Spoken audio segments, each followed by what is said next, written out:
Bom dia, irmãos, graça e paz a todos. Pode se sentar, irmãos. Graças a Deus. Glória a Jesus. Incomparáveis são as promessas do Senhor para nós. O salmista Davi, né, diz assim: a quem tenho eu maior do que ti, né? Ele declara que o tesouro maior dele é o Senhor. O Senhor é tudo na vida dele. O Senhor é tudo na sua vida também, meu irmão? Amém. Jesus é tudo na nossa vida. E isso não é ser fanático, isso é ser radical, né? Isso não é ser fanático, isso não é ser extremista. O fanático, ele é extremista, mas o radical é aquele que é o que é por causa das suas raízes, né? Ele é radical porque as suas raízes são assim. Nossa raiz está em Cristo Jesus. Amém, amados? Somos afetados por Ele em todos os sentidos. Nós estamos esse mês conversando sobre o tema somos uma comunidade de amigos. E aqui nós estamos pensando na comunidade de Jesus. Jesus, quando Ele vem e encarna como Deus, Ele vem com um propósito específico. Ele vem para manifestar o reino de Deus. Ele vem como um extraterrestre, né? Que vem trazer para esse mundo um mundo que nós não conhecíamos, uma realidade que nós não conhecíamos. E Ele vem trazendo essa realidade, porque Ele é Deus. E Ele então nos ensina como que é esse mundo da onde Ele veio. Um mundo de amor, de justiça, de paz, de misericórdia. Mas esse Deus que é amor, justiça, paz e misericórdia, quando bate aqui na terra, o que a gente faz com Ele? A gente mata Ele. Por quê? Porque Ele também é luz. E a luz mostra as coisas que a gente não quer que ninguém veja, né, pessoal? A gente às vezes gosta de ficar meio na sombra, né? Para ninguém ver a gente direito, né? A sombra hoje, no nosso dia, seria a maquiagem, né? A gente se maqueia, a gente não, né? As meninas, principalmente, né? Tem os homens também, claro, que fazem isso, né? Mas a gente vai escondendo, né? As nossas imperfeições. E esse Deus, quando se faz gente, vem morar entre nós, Ele traz luz, e quando Ele traz luz, Ele mostra quem nós somos.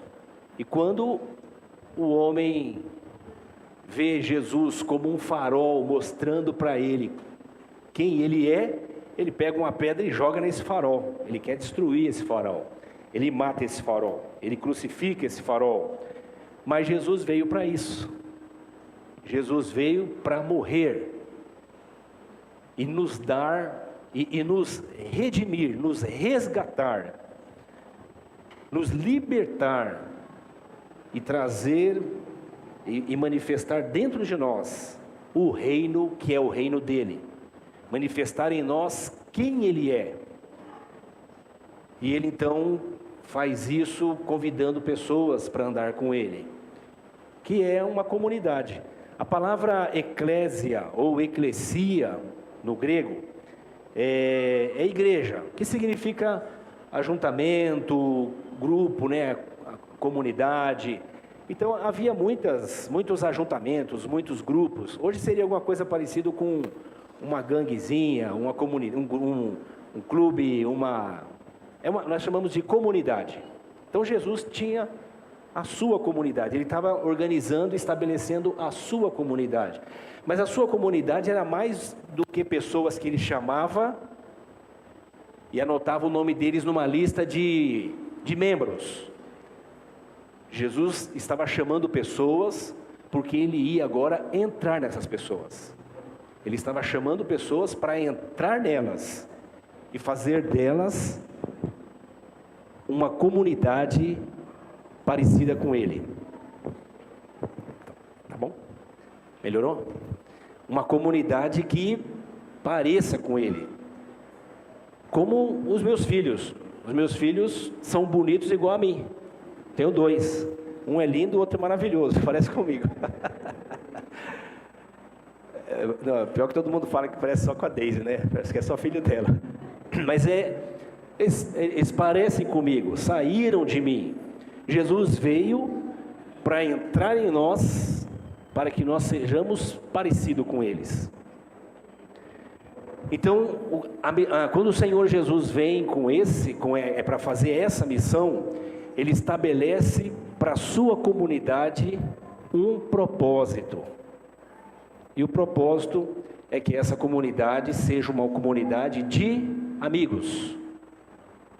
E Ele vai conversar sobre isso com os seus discípulos, e eu quero me basear nessa conversa no Evangelho de João, lá no capítulo 15.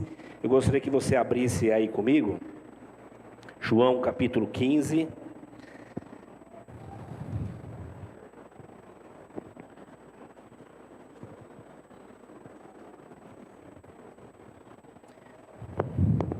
Antes eu quero orar com você. Já achou aí João 15? Se você não trouxe a sua Bíblia, não tem problema. Os irmãos vão projetar aqui o texto bíblico. Se você trouxe o celular, resiste à tentação de sair da Bíblia, fica só na Bíblia, na sua Bíblia aí, né? E se possível, aí, se você não esqueceu, abaixa o seu volume aí, né, da chamada, só para não tirar a atenção do nosso irmão. Glória a Deus, que bênção que temos essa ferramenta para estarmos juntos também com nossos irmãos que estão em casa. Vamos orar? Pai, nós te louvamos por esse primeiro domingo, por esse primeiro dia da semana, de sol, de alegria, de saúde, de paz. Obrigado, Senhor, por nos dar a vida e por nos manter nela. Obrigado por nos dar a tua paz e a tua salvação. Nós vamos agora continuar meditando na sua palavra, e eu peço que ela seja água que limpa a nossa mente, que limpa o nosso coração, pão que sacia a nossa fome e nos traz transformação para a glória do teu nome e para o nosso bem. Enquanto anunciamos a sua palavra, Senhor, visite a mente, o coração, o corpo, que necessita, que clama agora por teu socorro, por sua misericórdia. Seja aqui, seja os irmãos que estão em casa, os irmãos que nos acompanham pelas redes, em algum lugar. Ouça o clamor do seu filho, Senhor. Ouça o clamor daquele que pede por misericórdia, que pede por cura, por salvação, por transformação. Em nome de Jesus. Amém. Evangelho de João, Evangelho de Jesus, segundo escreveu João, no capítulo 15, a partir do primeiro verso, eu vou fazer a leitura do texto, depois nós vamos conversar sobre ele. Diz assim: eu sou a videira verdadeira, e meu pai é o agricultor. Deixa eu te explicar. Jesus, ele está fazendo uma analogia, uma comparação, né? E toda vez que Jesus faz isso, a nossa tendência é querer que nessa analogia todos os detalhes tenham um significado. Não é assim. Quando Jesus faz uma analogia, é como ele faz uma parábola também. Ele traz um conceito geral, falando de uma verdade espiritual, subjetiva, que às vezes é difícil a gente entender. Então ele usa um exemplo, e nesse exemplo ele compara com alguma coisa. Aqui ele está comparando com a videira. Olha que interessante, irmãos. Videira é o símbolo de Israel no Antigo Testamento. Videira é aquela que produz vinho, que produz uva, né? Perdão. E a uva tem o seu propósito. Ela tem significância. Ela produz vinho, ela produz alegria, ela produz integração quando está à mesa, ela produz riqueza economicamente, ela produz trabalho, ela traz dignidade porque tem que se arar a terra. Então ele faz essa analogia de Israel no Antigo Testamento como videira, e agora ele está dizendo, Jesus, que ele é a videira. Por que ele está dizendo que ele é a videira, se quando eu abro o Antigo Testamento eu leio que Israel é a videira? Porque a videira, como qualquer outro ser que vive, tem propósito. Todo ser tem propósito. E o seu propósito está ligado com a sua natureza, com a sua essência, com quem ele é. Olha que interessante. Qual o propósito de um pé de manga?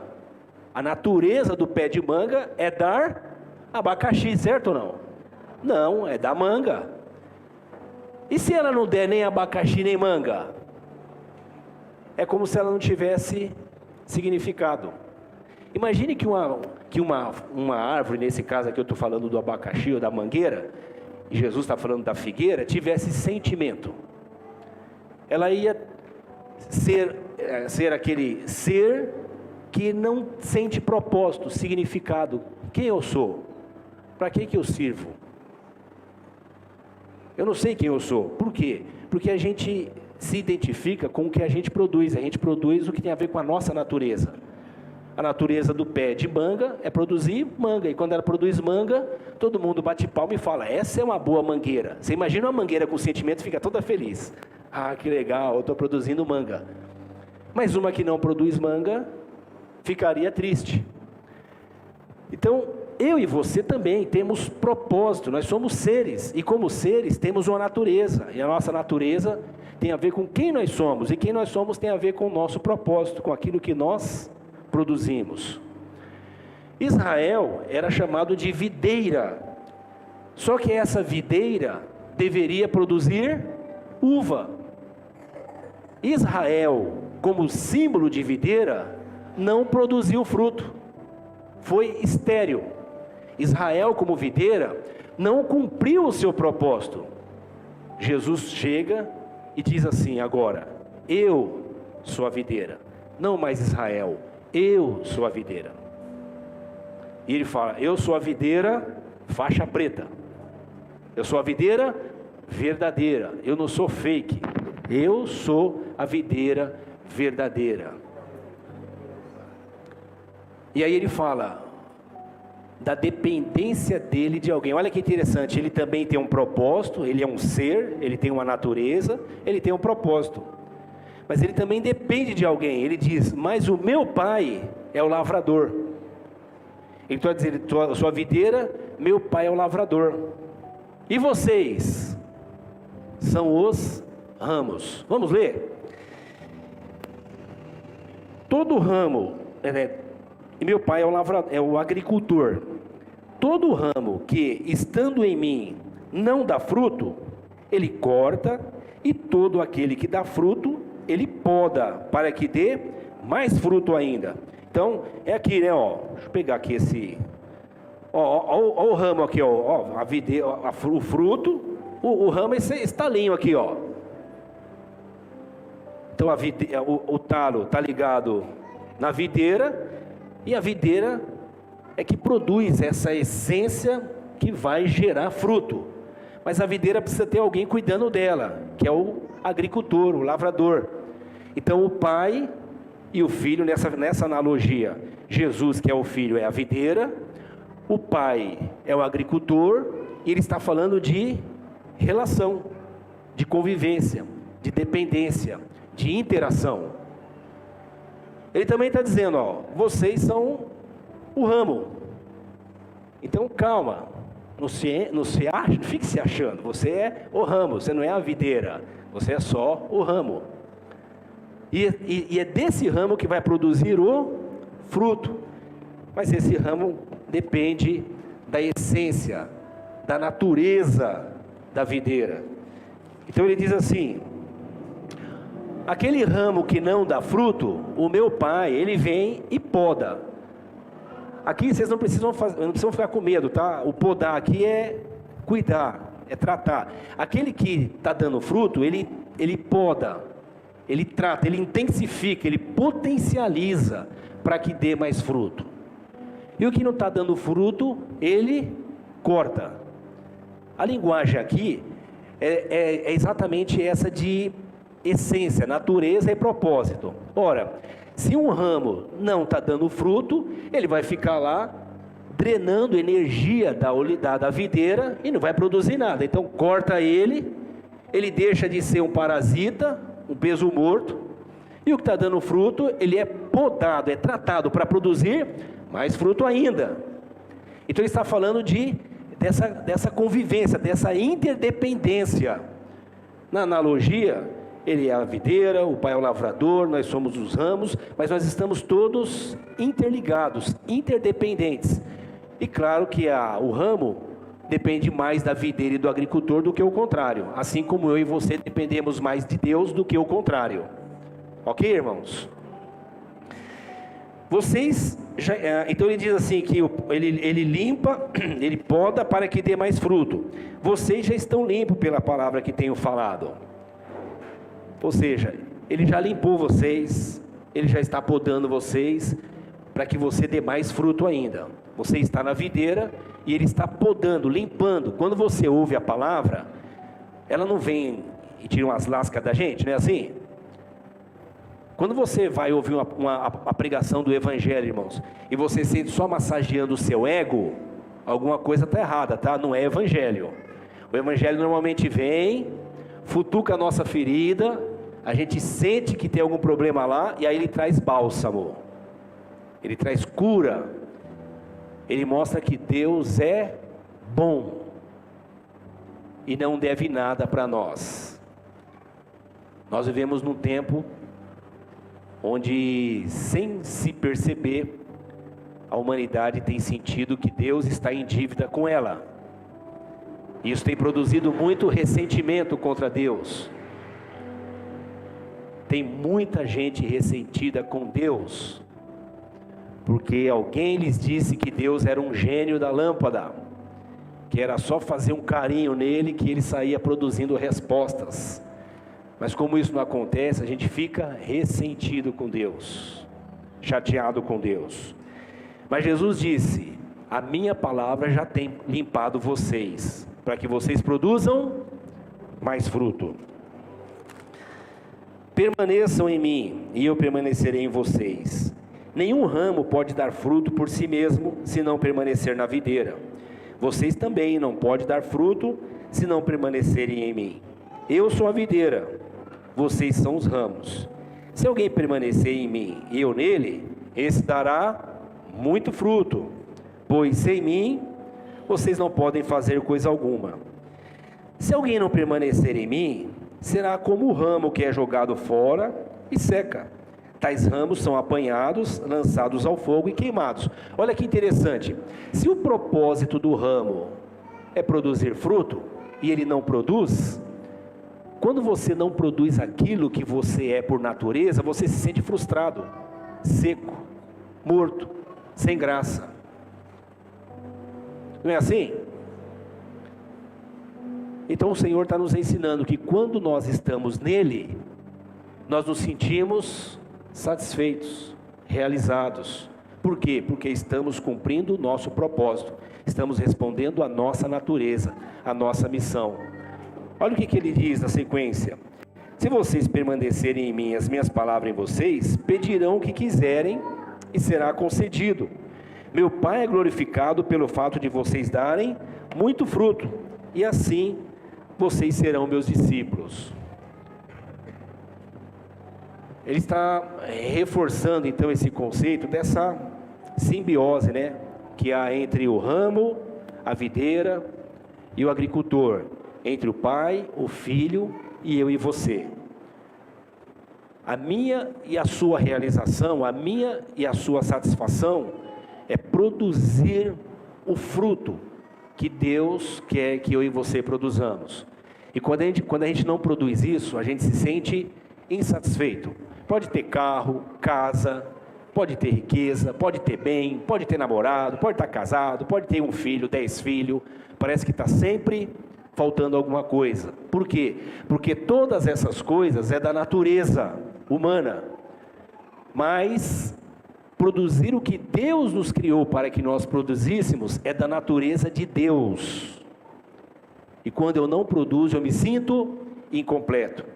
O Agostinho, o chamado Santo Agostinho, Agostinho de Hipona, falava que isso era um vazio existencial. Ele dizia que Deus é a medida do nosso vazio. Está me faltando alguma coisa, o que? Deus. Eu tenho tudo, mas parece que me falta tudo. O que está me faltando? Produzir aquilo para a qual eu nasci para produzir. que é o fruto que Jesus vai nos ensinar.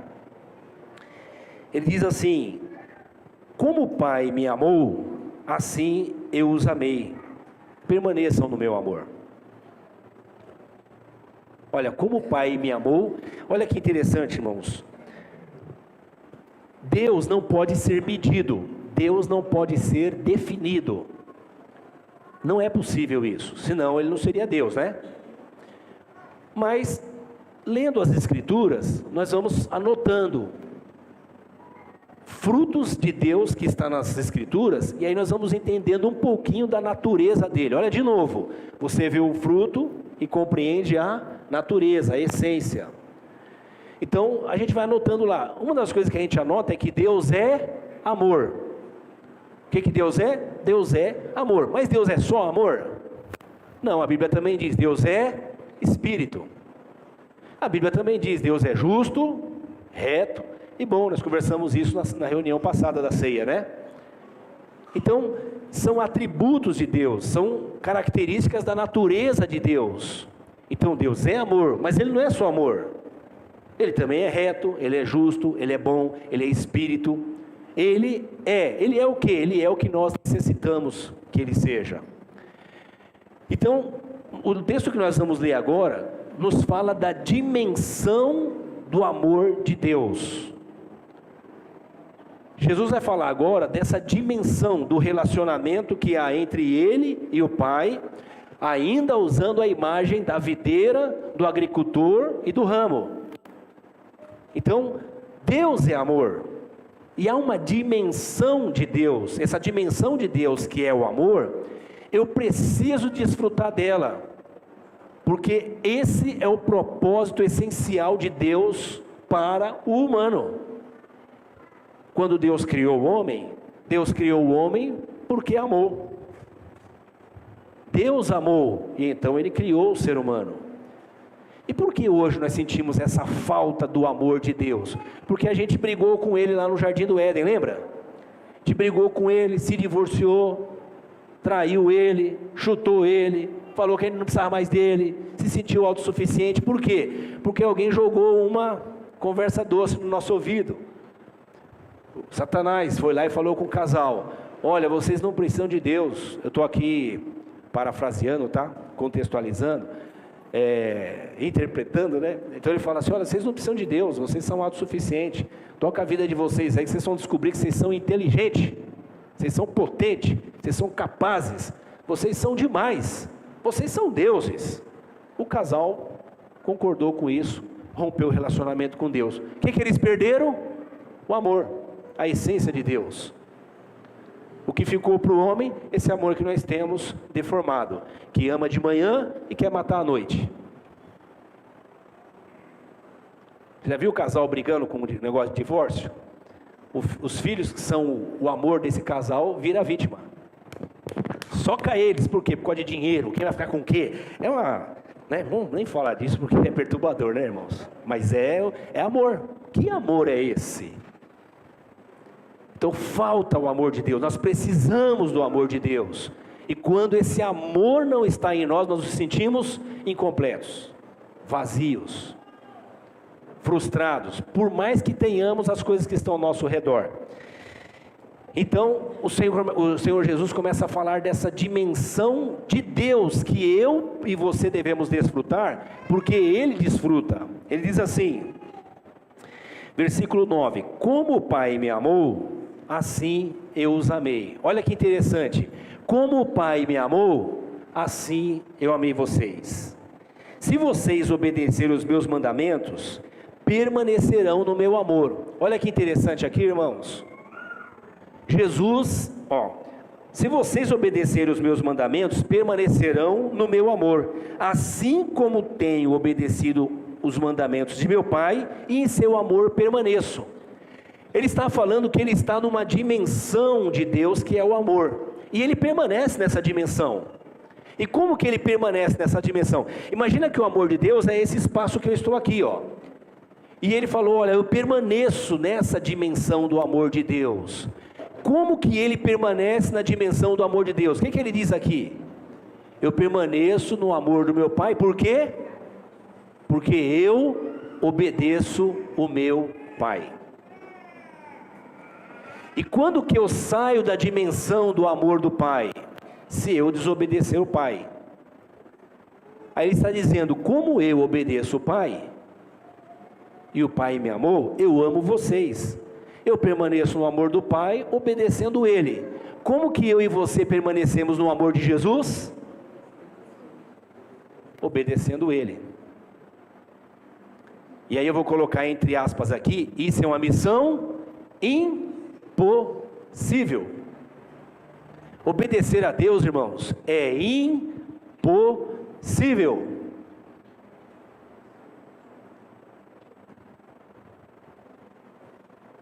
Mas Ele nos chamou para viver nessa dimensão de amor. Como que eu resolvo esse conflito? Para eu estar no amor de Deus e de Jesus, eu preciso obedecer Ele. Mas eu sou impotente para fazer isso. Como que eu vou cumprir o meu propósito, vou me satisfazer? Bom, nós vamos falar sobre isso. Mas a condição é essa. Eu permaneço no amor do meu Pai. Por quê? Porque eu obedeço meu Pai. Eu amo vocês. Jesus é amor. Mas Ele diz, mas a condição para vocês permanecer nessa dimensão de amor é obedecer. Façam o que eu faço. Eu obedeço meu Pai, vocês obedecem a mim. É fácil obedecer ao Senhor Jesus, irmãos? Não, claro que não. Jesus é uma fofura. Mas Ele é mais do que uma fofura, Ele é Senhor, Ele é Deus. A gente ouve as pessoas dizendo, ó, Jesus pede para você amar os inimigos. Vamos ver se Ele pede, ou se Ele manda. Ó, vê o que você pode fazer para amar seu inimigo. Vê o que você pode falar, eu sei que é difícil, faz um esforço aí. Não, Ele está dando um mandamento. Vamos seguir aqui, irmãos? Se vocês obedecerem aos meus mandamentos, permanecerão no meu amor, assim como eu tenho obedecido aos mandamentos do meu Pai, e em seu amor permaneço. Estou no versículo 10, agora vou para o 11. Tenho dito essas palavras para que a minha alegria esteja em vocês, e a alegria de vocês seja completa. Olha que legal, Jesus está alegre. Alegre, irmãos, aqui é satisfeito. E por que Ele está satisfeito? Porque Ele está no amor do Pai. Ele está dizendo, a alegria de vocês precisa ser completa. Vocês estão alegres com casamento? Vocês estão alegres com casa? Vocês estão alegres com carro? Vocês estão alegres com o Brasil? Vocês estão alegres com as coisas que vocês têm? Que bom, mas essa alegria é incompleta. A alegria sua será completa quando você receber a minha alegria. É isso que Jesus está dizendo. Só que a alegria que Jesus tem, qual que é? É obedecer ao Pai, é estar na dimensão do amor do Pai. Eu preciso completar a alegria que me falta, obedecendo a Jesus, como Ele obedece ao Pai. E Ele vai nos dar a condição para isso, porque Ele nos ensina o caminho para isso. O meu mandamento é esse. Qual o mandamento dele para nós? Versículo 12. Amem-se uns aos outros, como eu os amei. Você ama? Ah, eu nasci amando. Vixe, eu tenho uma coisa dentro de mim que é um amor que eu não sei de onde vem. E fé? Vixe, fé eu tenho que é... Nossa, uma coisa que eu tenho é fé. Aí no dia a dia funciona assim? Não. Você vê que fé é crença. Você vê que esse amor não é o de Deus, é só o nosso. Que como eu comentei, de manhã você quer beijar, à noite você quer matar. Esse é amor desequilibrado. Mas ele está falando, o mandamento é esse: ame como eu te amei. E como que ele te amou? Aí ele vai falar do relacionamento que ele tem com o pai dele. Ele, o pai dele e o Espírito Santo são uma comunidade de amigos. E ele agora vai dizer que está nos convidando para sermos também com ele uma comunidade de amigos. Qual é uma marca fundamental dos amigos? Compartilhamento, confidência, não é assim? Vocês ouviram o devocional da irmã Elísia de ontem? Ela falou uma frase mais ou menos assim, muito bacana, mas eu guardei mais ou menos, é assim: amigo não condena, amigo entende. Olha que legal, é ou não é assim? Amigo não condena, amigo entende. Eu vou fazer incluir mais uma frasezinha, é minha, não é a dela, né? Concordar, compreender, não é concordar. Você compreende o amigo e pode não concordar com ele, mas você não condena. De onde será que ela tirou isso? Se não das Escrituras. Porque o apóstolo Paulo diz assim: quem colocou vocês no lugar de juiz? Quem colocou eu e você no lugar de juiz? A gente não gosta de sentar no trono de juiz, irmãos? Sim ou não? Sim, né? Você olha para esse não presta, aquele é bom, aquele não vale nada, aquele é bacana, aquele eu já conheço. Ah, cara, só de olhar para a cara daquele aí eu já sei. Eu conheço, só de olhar para a cara eu já sei. Não é assim? E às vezes a gente vai mais além. A gente vai no coração da pessoa, diz assim, está fazendo isso por causa daquilo. Ou seja, falando como se a gente conhecesse o que está dentro do coração das pessoas.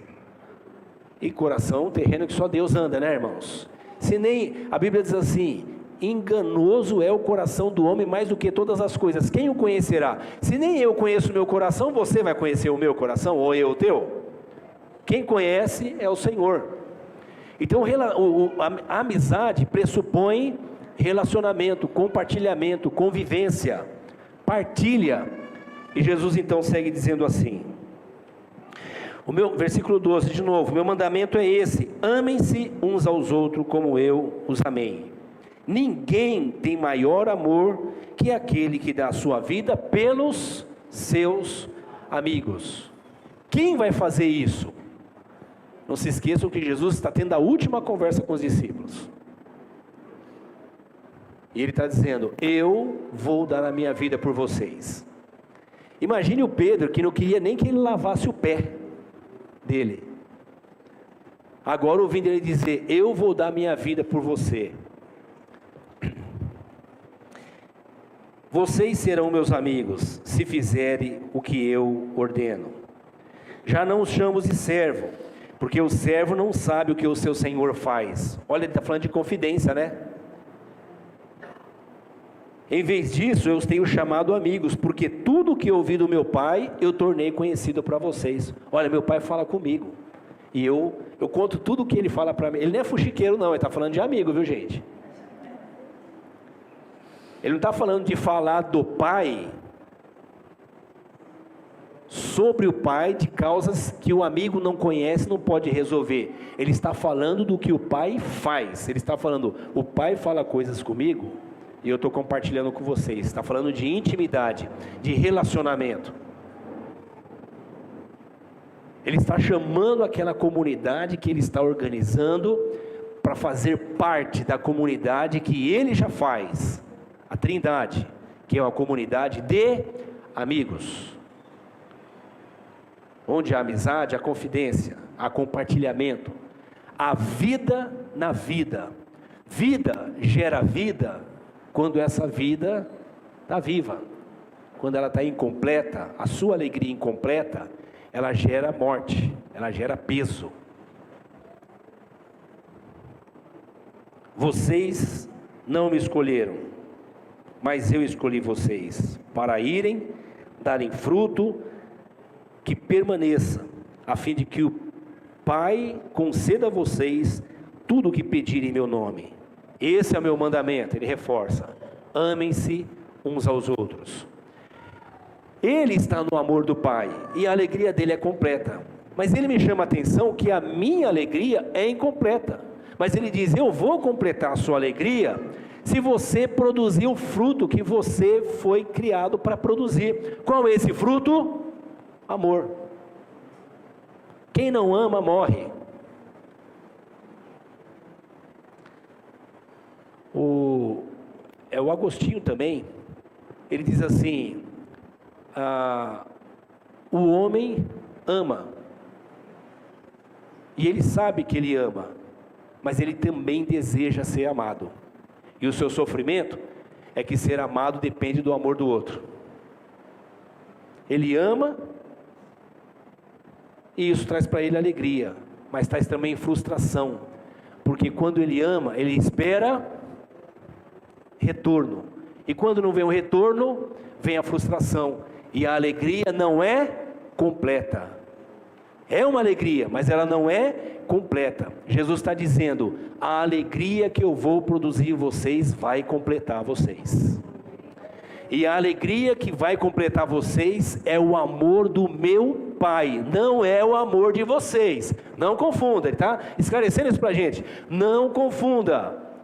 O teu amor te completa em alguma medida, mas não inteiramente. Mas o amor do meu Pai me completa e te completa.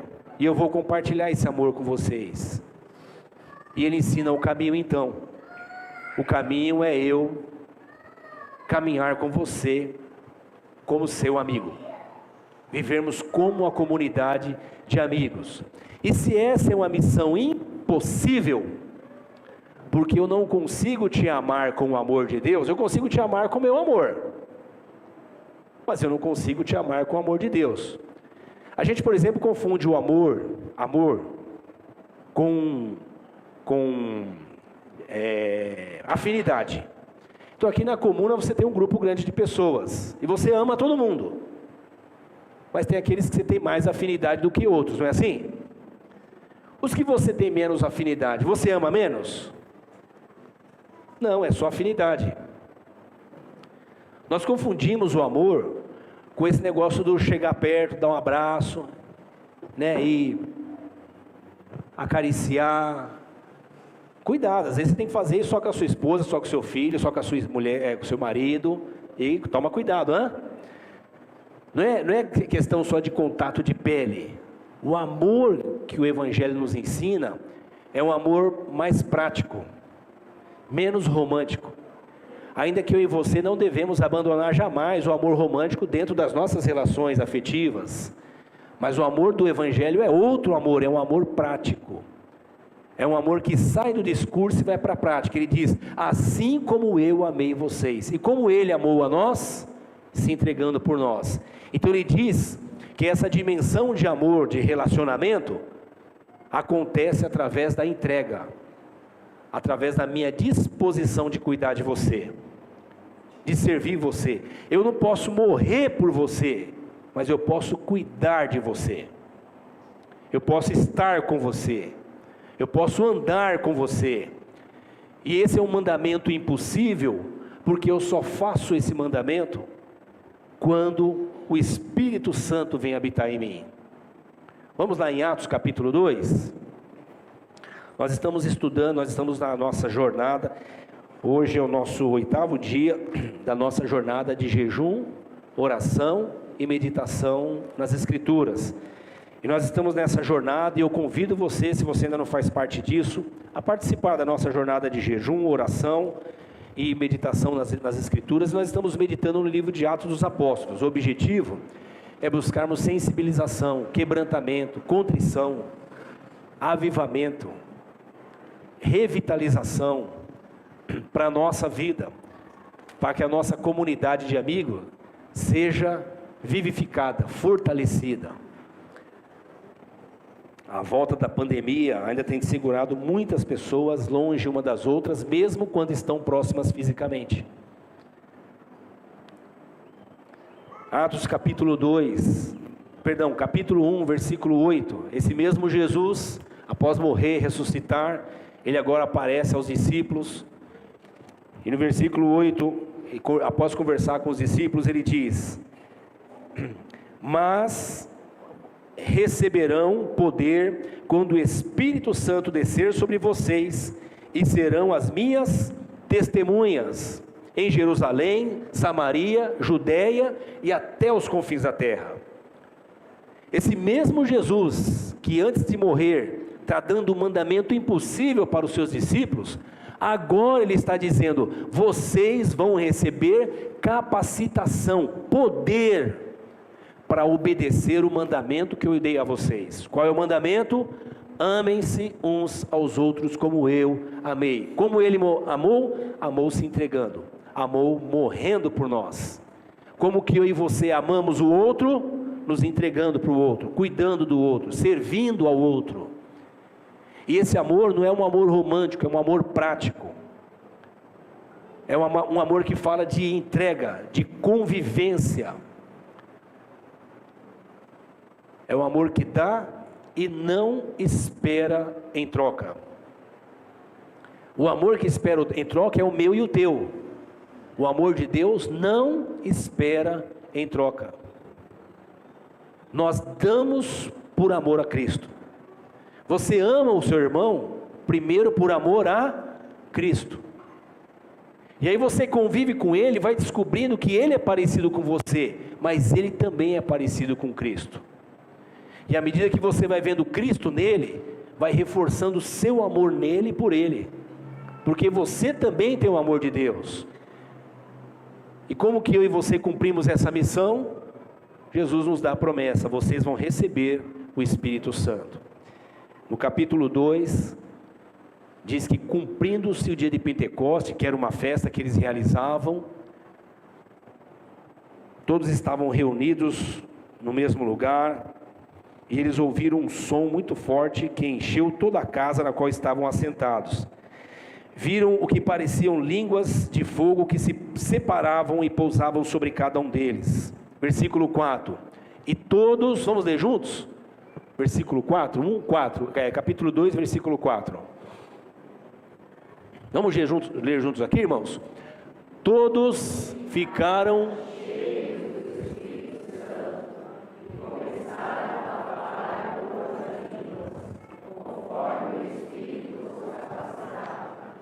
todos foram cheios do Espírito Santo para serem capacitados.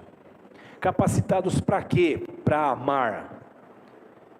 E esse amor, o poder desse amor foi tão extraordinário na vida deles, que eles começaram a falar nas línguas das pessoas, dos povos. Deixa eu contextualizar aqui, né? Eles estavam reunidos numa grande festa chamada a festa das tendas, ou a festa do tabernáculo, ou Pentecoste. Era uma festa religiosa, que vinha gente do mundo todo. Os discípulos estão reunidos orando, e o Espírito Santo vem sobre esses discípulos. Eles têm um propósito.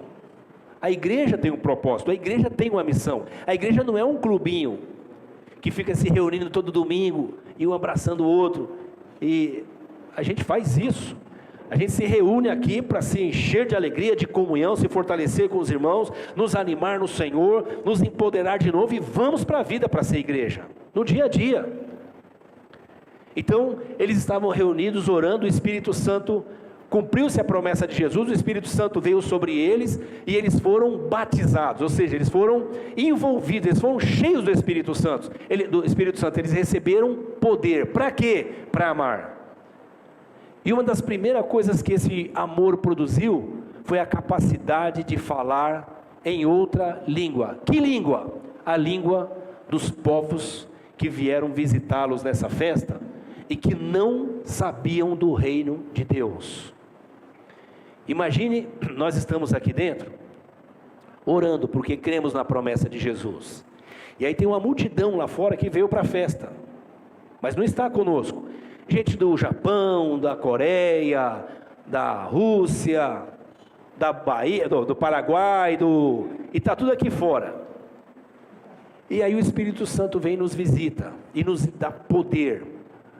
Esse poder é amor. O poder de Deus é amor. Esse amor produz neles a capacidade de falar na língua dos povos que estão lá fora visitando eles. E eles começam a falar das grandezas de Deus. E quem está lá fora, ouve eles falando das grandezas de Deus. É atraído por essa fala e quer saber o que está acontecendo. Quando eles querem saber o que está acontecendo, Pedro se levanta e diz: isso é o poder de Deus, gente. Isso é o amor de Deus. O Deus que chamou vocês, o Deus que criou o mundo, o Deus que mandou Jesus, o Jesus que vocês mataram, Ele ressuscitou e veio completar a alegria de vocês, veio dar amor para vocês, mas vocês precisam se arrepender desse jeito de vocês viver. Vocês vivem em guerra, separado um do outro, todo mundo longe. construindo a sua própria religião, construindo o seu próprio sistema de vida, construindo o seu próprio reino. E ele começa a falar do reino de Deus, que é um reino de amor. Algumas pessoas ouvem aquilo e falam: Pedro, o que a gente faz? A gente está agora entendendo como que a gente vive errado. Ele disse assim: vocês têm que se arrepender e ser batizados. Batizado nas águas, no sentido de o rito do batismo, mas também receber o Espírito Santo. E isso é uma promessa de Deus para vocês, para o filho de vocês e para todo mundo que se arrepender. E uma grande multidão, quase 3.000 pessoas naquele dia, dizem assim: Pedro, a gente quer disso, a gente quer isso. E aquele grupo que era quase 120, se tornou provavelmente 3.120, e depois mais 5.000 pessoas se converteram, e foi aumentando aquele grupo. E não era um bando, não era um partido político, hein, gente? Não era um partido de direita, não era um partido de esquerda, não era um timinho de futebol. É a igreja de Deus, a comunidade de amigos de Jesus Cristo. É gente que está tendo a sua alegria completada, e agora vai completar a alegria dos outros. Como? Compartilhando o amor de Deus. E como eles fazem isso? Vivendo em comunidade. Atos capítulo 2. O Lucas, que é o escritor desse livro, eu comecei na sexta-feira a fazer um comentário sobre esse livro de Atos. Entra lá no Instagram da Comuna, tem um videozinho lá, acho que é meia hora, que eu estou introduzindo, falando até o capítulo 3, 4, sobre o livro de Atos dos Apóstolos. Sexta-feira que vem eu continuo falando. Mas deixa eu ler para vocês o capítulo 2, versículo 42. Vamos ler junto aqui, né? Capítulo 2, versículo 42. Então, eles se dedicavam ao ensino dos apóstolos. Eles quem? O pessoal que descobriu que esse lance de amar completa a alegria deles. Esse pessoal que ouviu o Pedro dizendo: vocês estão vivendo errado, para de viver assim, se arrependam, para de jogar a culpa nos outros e assuma a culpa de vocês, busquem perdão do Senhor e sejam batizados. Eles creram, se arrependeram e foram cheios do Espírito Santo. Ser cheio do Espírito Santo é mais do que sair por aí pulando, falando em língua, chutando, fazendo essas maluquices que pode se fazer também, não tem problema fazer, mas não resolve muita coisa, tá, gente?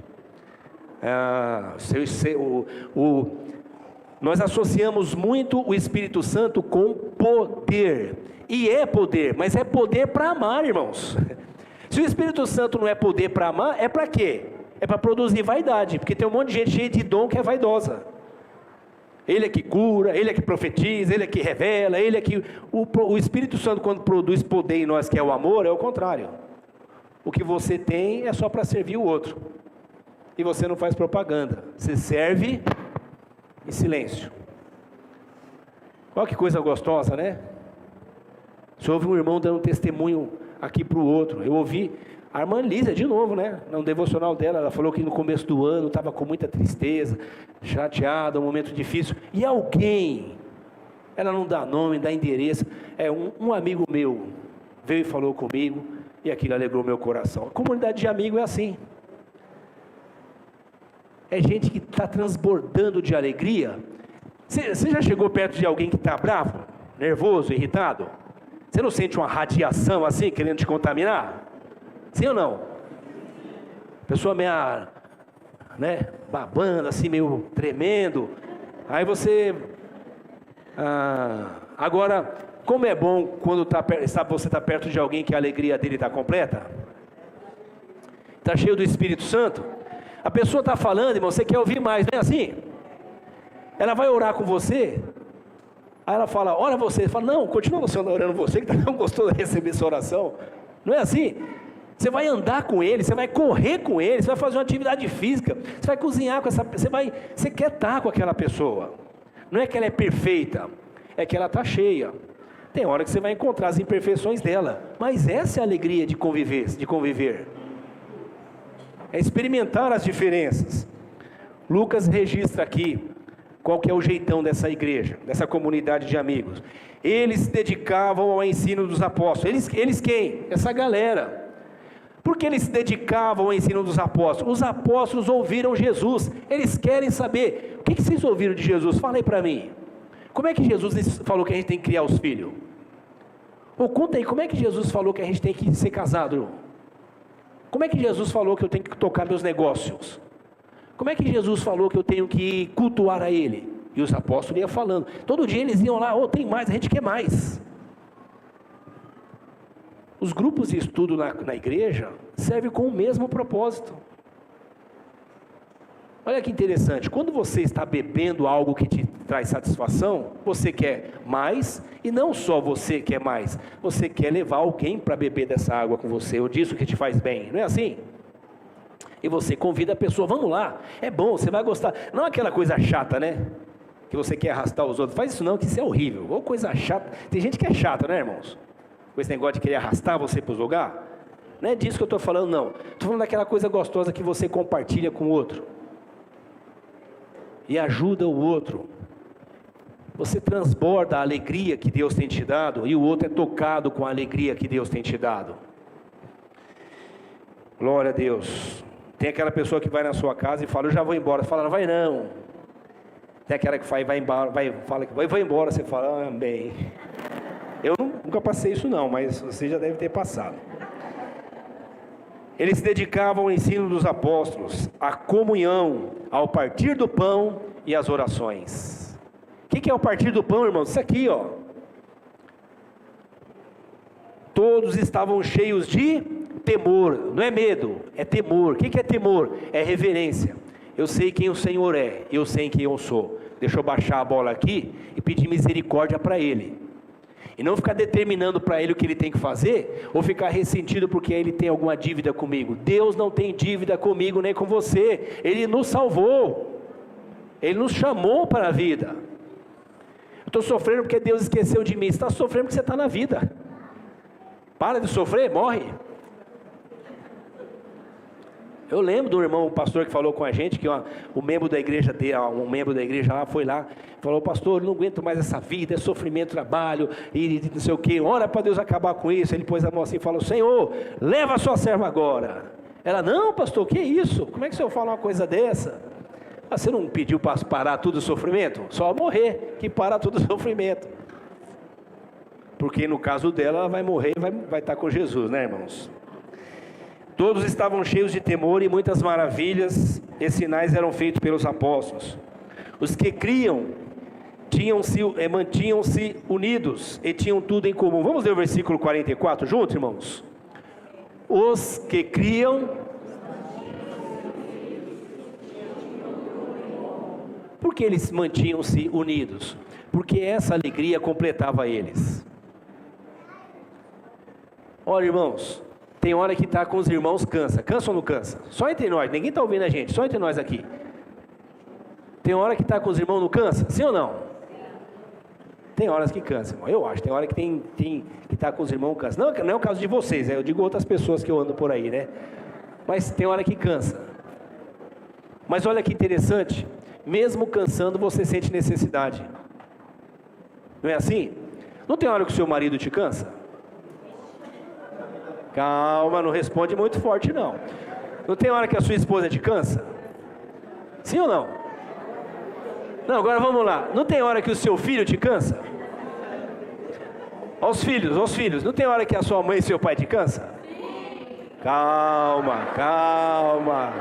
Não se empolga.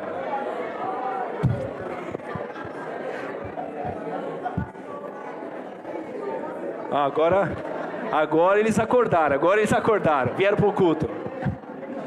Muito bem. Mas você vive sem o seu marido, que você ama? Você vive sem a sua esposa, que você ama? Você vive sem a sua mãe, que você ama? A mãe que está cansada, vive sem o filho que ama? O pai que está cansado, vive sem o filho que ama? Não. Eles viviam em comunhão por causa do amor, irmãos. Não é da perfeição, é do amor. Esse amor completava eles. Às vezes cansa estar com alguém, mas nós precisamos estar em comunidade. É diferente do grupinho da faculdade, da escola, da empresa, que também é um grupo de amigos, é um pessoal bacana, é um pessoal que nós curtimos. Nós estamos falando de comunidade de amigos de Deus, que andam na mesma fé, que compartilham a mesma vida, que têm a mesma alegria. É diferente. Eu quero participar do churrasco lá do pessoal da faculdade, ou do trabalho, ou não sei de onde, mas eu preciso estar com os meus irmãos, porque quando eu estou com eles, eu me sinto seguro. Eu estou na comunidade de fé, eu estou com os meus amigos, essa alegria se completa. Deixa eu encerrar lendo o capítulo 4, em versículo 32. Eu estou dando duas fotografias para vocês, tá? Essa fotografia do versículo 42 até o 47, e agora o capítulo 4, uma outra fotografia, do versículo 32 em diante. Capítulo 4, versículo 32. Olha que lindo. Isso aqui não é romance não, viu, irmãos? Isso aqui é fotografia de uma comunidade que vive junto. Eu adoro minha família. Minha família é uma das coisas mais preciosas que eu tenho, irmãos. Mas ela não é perfeita. Ela não é perfeita. O melhorzinho lá sou eu, acreditem. Mas ela não é perfeita. Está aqui, ó, eles para dizer sim ou não. Ó, minha irmã mais velha. Irmã mais velha é outro papo, né, irmãos? Amiga é amiga, é outro papo. Olha que coisa. Nós somos imperfeitos. E eu não sou perfeito. Por que eu vou exigir dos outros o que eu não posso dar? Menos, calma. Quem colocou você tão alto assim? Menos. Quem encheu a sua cabeça que você é a última bolacha do pacote? Que você é o que conhece a Deus, sabe tudo de Deus e é o onde você leu isso? Menos. Nós somos uma comunidade de gente imperfeita, colados pela cola do amor de Deus, que me completa, mas ela me completa quando eu estou com o outro. Eu preciso estar com o outro. Eu lembro da irmã Tereza, nossa irmã Tereza, não podia andar.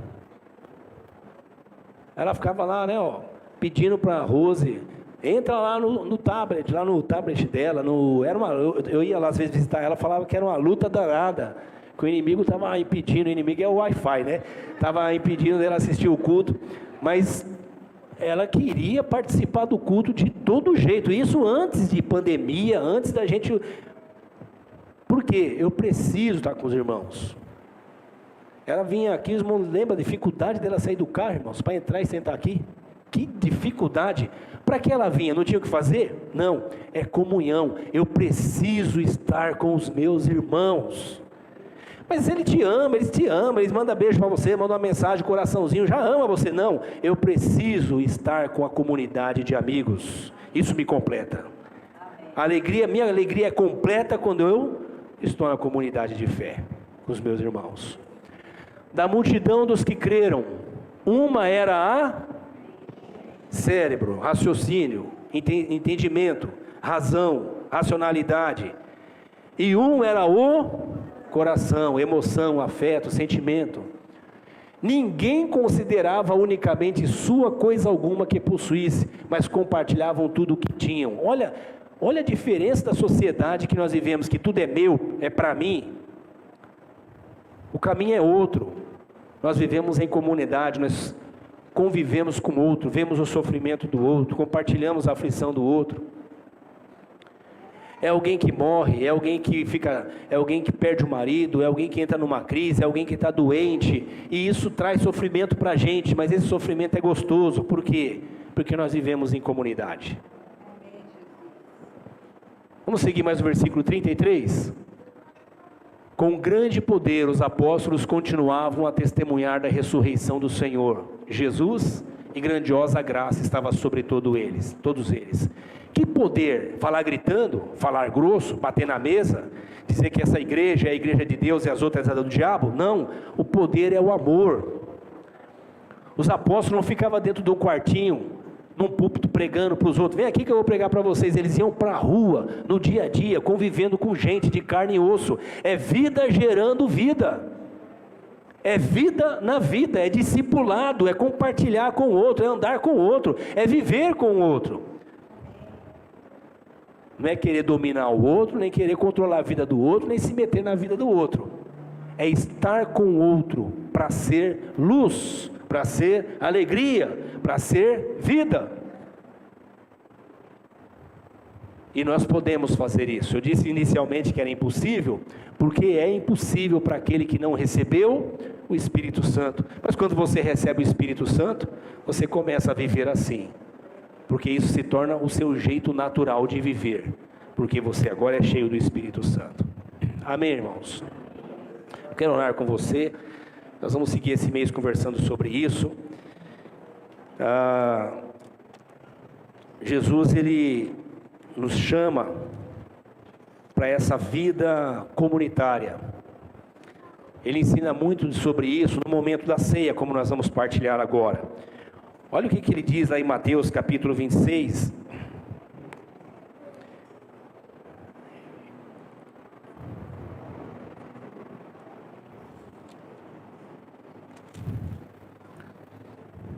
Sim, irmãos, olha, na comunidade de amigos, não tem gente perfeita, eu lembrei isso agora, lógico que vocês já tinham lembrado, mas tem gente atrapalhada, sim ou não?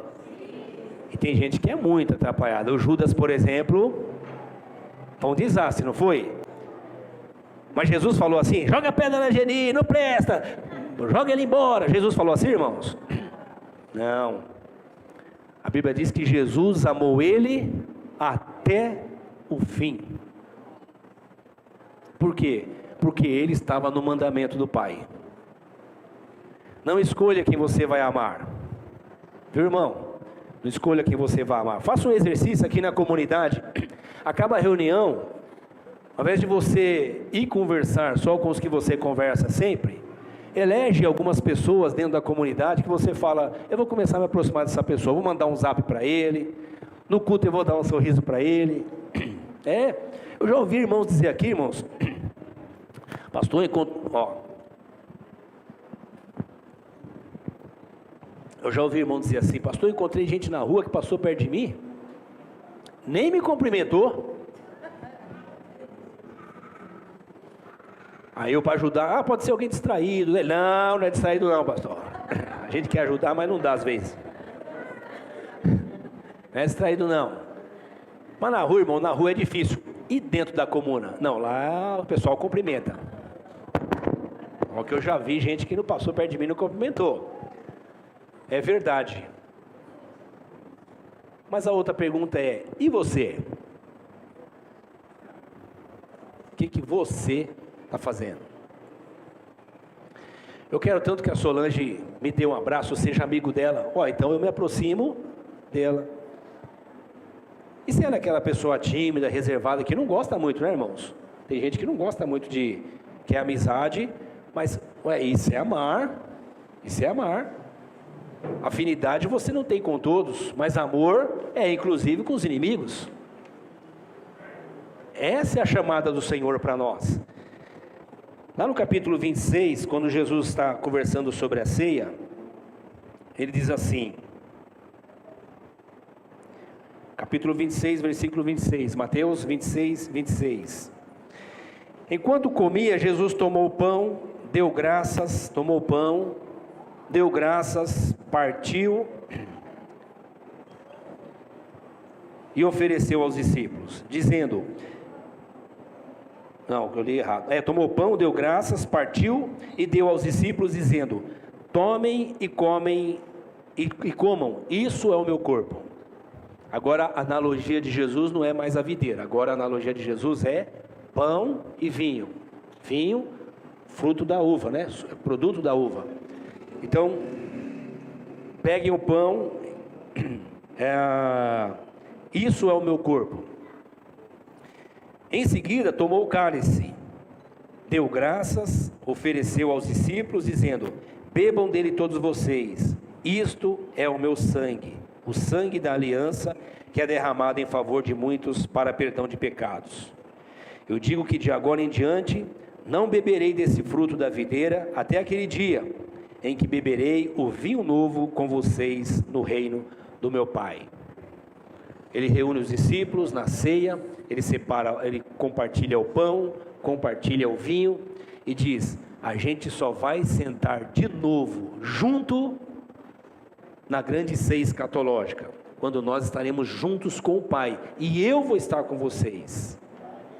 A partir de agora, quem está conosco é o Espírito Santo. E quando eu e você partimos o pão e pegamos o vinho para beber, nós lembramos do quê? Da obra que Ele fez em nossa vida. A minha alegria era incompleta, mas Ele tornou a minha alegria completa. Hoje Ele me chamou para fazer parte da comunidade de amigos. Ele é que diz: não chamo vocês mais servos, mas os chamo de amigo. Ele compartilha a intimidade do Pai dele conosco.